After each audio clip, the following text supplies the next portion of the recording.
So here I am, still waiting for my X106. Yeah, it's still on back order, but what are you gonna do? While I wait for the camera to finally arrive, which pretty sure will be any day now, I wanted to just do a little tribute to the X-Pro3. So it's had a little bit of a storied history, mainly due to the hidden LCD screen on the back, the emphasis on using the viewfinder, and it also had some manufacturing glitches that really didn't help it at all. And a lot of people didn't really want to give it a chance. The haters really hated it, but the people who used it absolutely fell in love with it. I know I did. I really wanted to buy the camera, but I felt it was a little bit too pricey from my taste. And by the time I was ready to buy it, the X-T4 came along, and that's just a cheaper option to do the same kind of photography. But I did get to use it years ago, and there is a charm to it. There is a certain untangibility that you get it when you hold it. Well, technically that would be tangible. So here's my little tribute to the X-Pro3, and here's hoping the X-Pro4 knocks it out of the park.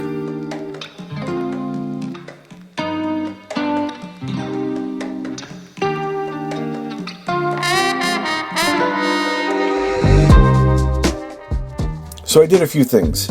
I went out to the coast to do some photography, and I also took it to a couple weddings that I was scheduled to photograph.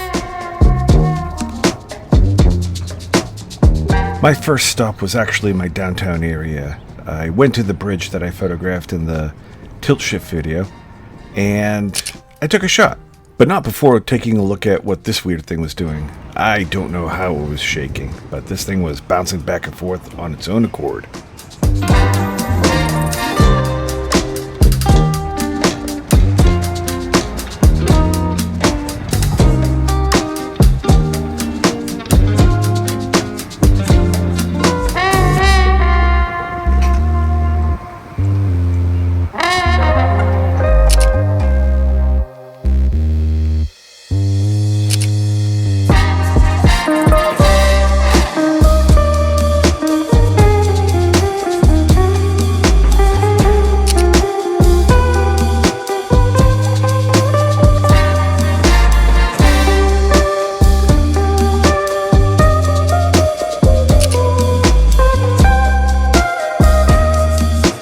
My next stop was Seabrook, New Hampshire. This area is pretty much where they park all their fishing boats when they're done fishing, I guess. I don't know. I'm no fisherman. I'm no boater either. But this place looks absolutely amazing during sunsets. It's one of the few places where I could get ocean water and a sunset in the background. It's the curse of living on the East Coast.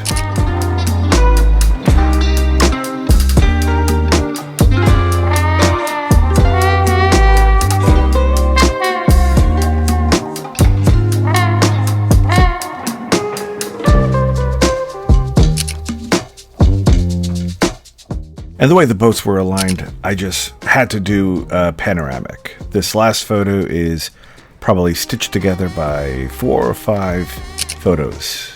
I stitched them in Lightroom. So what was so cool about the X-Pro3? I think the biggest thing has to be the grip. Now, for most of my cameras, I'm holding the camera like this. And that is because the LCD screen, you don't want to put your thumb on the LCD screen and fingerprint it up. You don't want to damage it.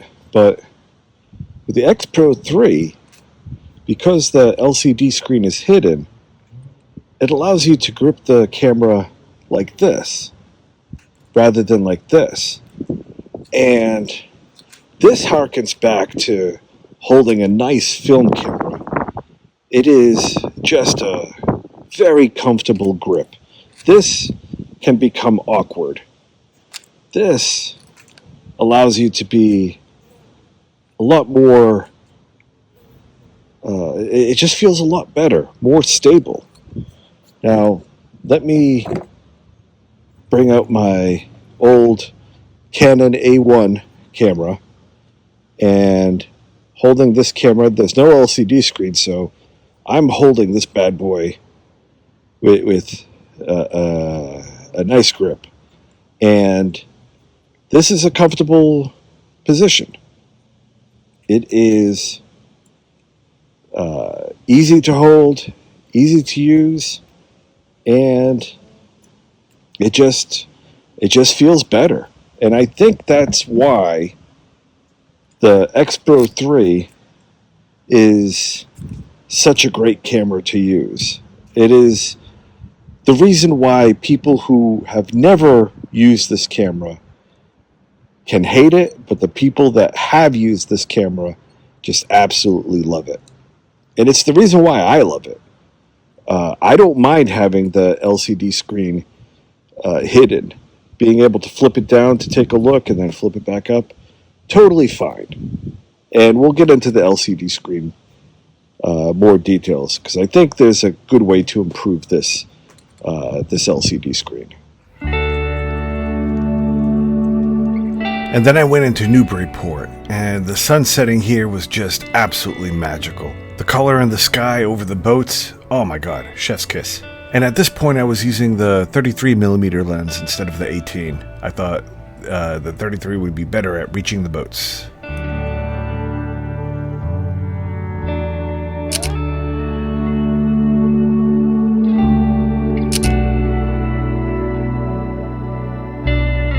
I think it was at this point that I switched from Provia to Velvia.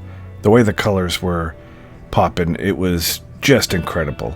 And I couldn't help myself. I did a whole bunch of panoramic shots too. This next one is a vertical pano, and then you'll see some obvious horizontal ones in a minute.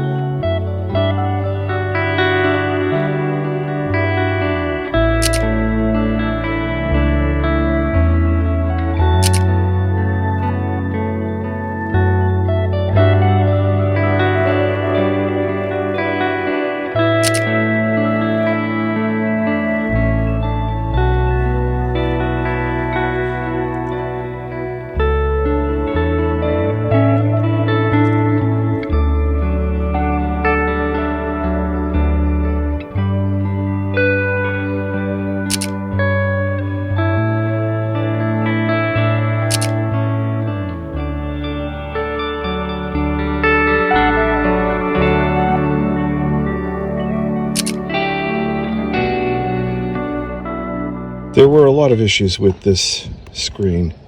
A lot of the misconception came with this flip-down screen. A lot of people didn't like it, and in retrospect, it really didn't go well because this ribbon here tended to break, causing this screen and this screen to not function at all.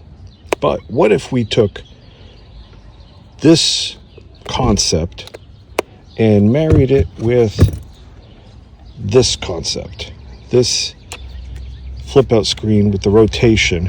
Imagine this was like this. You have the width of the screen and you can still hide it.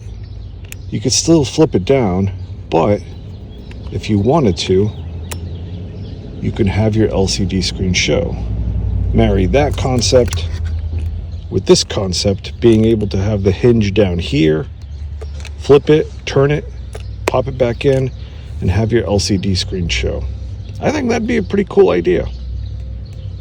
This part here, I could take it or leave it. So these photos here I took at a wedding I photographed at the House of Seven Gables in Salem, Massachusetts. And this is my first time at this historic site, and this place is really cool. I really dig the vibe here. The history, the old colonial houses, the gardens. It was just fantastic. I gotta make another trip to this area because I only scratched the surface here.